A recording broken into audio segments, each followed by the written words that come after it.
Merci. Monsieur le grand maître de la GLNF, la Grande Loge nationale française, mon cher Jean-Pierre, si vous me permettez.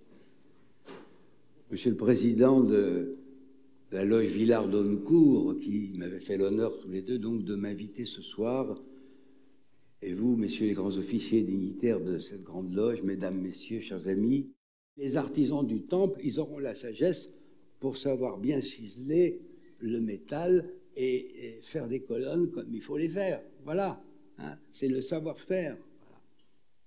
Voilà pourquoi on peut dire, en s'appuyant sur la Bible, que de tels constructeurs exerçaient un art royal, voilà, l'art royal, parce qu'en plus, ils aidaient le roi à accomplir son devoir essentiel, construire un temple à la gloire de Dieu.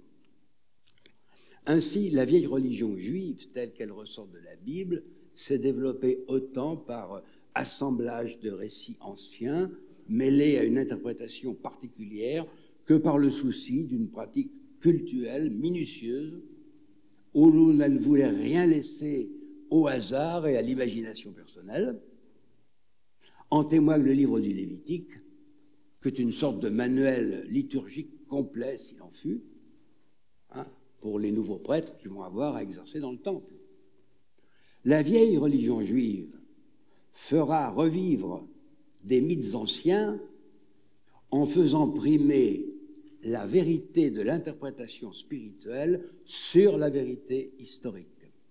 Ainsi, peu importe à l'auteur biblique que le temple de Salomon qu'il décrit corresponde à ce que ce roi serait censé avoir construit vers l'an 1000 avant Jésus-Christ avec l'aide des Tyriens, ce que les Juifs qui reviennent d'exil doivent savoir, c'est que Salomon a été le légitime successeur de David, adopté par Dieu dont il devient fils avec toute sa descendance masculine, qu'il a augmenté le rayonnement politico-religieux de Jérusalem, siège du roi David et lieu où était plantée la tente de la rencontre, abritant l'arche d'alliance, en construisant ensuite eh bien, ce qui est censé forcément être un très beau temple, puisqu'il reflétait un modèle céleste.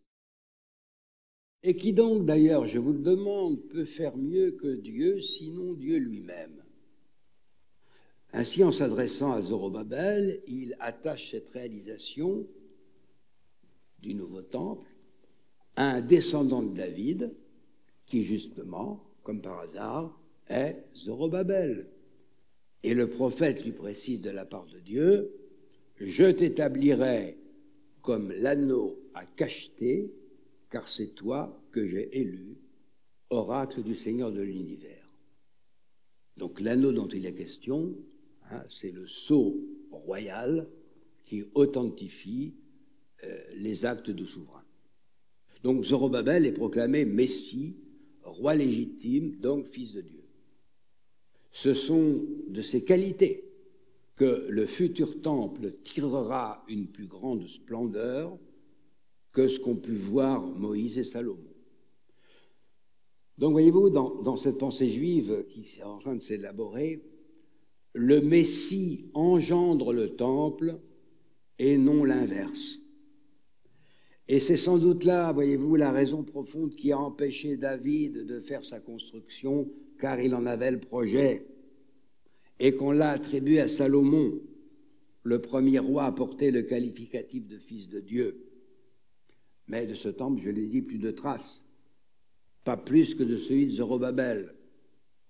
Ainsi, si la religion juive se construit et invite à se construire autour du temple et autour de l'obéissance à la loi mosaïque, les deux moyens impliquant des rituels précis et un style de société incluant Dieu dans le quotidien, cela ne peut se réaliser qu'avec la puissance du Messie annoncé. C'est le prologue de l'évangile de Saint Jean qui va exprimer le mieux l'accomplissement donc de la prophétie d'Agé et de Zacharie sur Zorobabel dans toute sa réflexion, sur le Verbe qui était au commencement et qui va dresser sa tente parmi nous. Ah oui, dresser sa tente. Ces mots constituent en effet le sens littéral en grec, puisque l'évangile selon saint Jean nous a été transmis en grec, de ce que l'on traduit généralement par « il a habité parmi nous ». C'est ce que vous avez dans vos traductions, dans les Bibles que vous avez dans vos loges.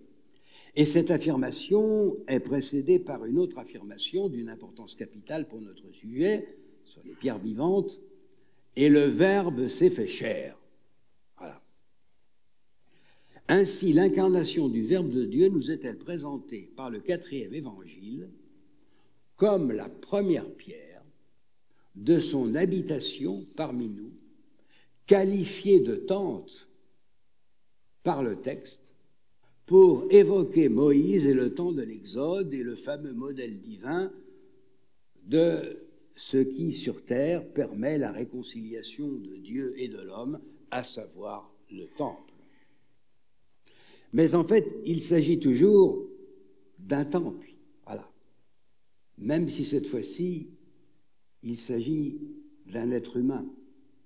Mais mes remarques faites précédemment sur la tente de la rencontre s'appliquent encore ici. Seulement, comme je viens de le dire, il n'est plus question d'un temple de pierre, puisqu'il en existe déjà un de magnifique, comme les Juifs n'auraient jamais pu l'imaginer et auraient très sans doute été incapables de le construire, le temple d'Hérode le Grand. Et les paroles de Jean pour décrire la nouvelle habitation du Verbe vont nous en rappeler d'autres. Je cite Jean, « Et nous avons vu sa gloire, cette gloire que Fils unique, plein de grâce et de vérité, il tient du Père. » N'y a-t-il pas là, c'est une question que je pose, l'accomplissement de la prophétie d'Agé, la gloire dernière de cette maison dépassera la première. Et là, le pari prophétique est encore plus risqué, si j'ose dire, puisque au moment où Jean dit cela, il est témoin de cela, de ce que fait le Christ. Le temple d'Hérode existe, et il est même classé par le monde civilisé de l'époque parmi ses plus grandes merveilles architecturales. Mais ce n'est pas par rapport à cet art de construction que la concurrence va jouer.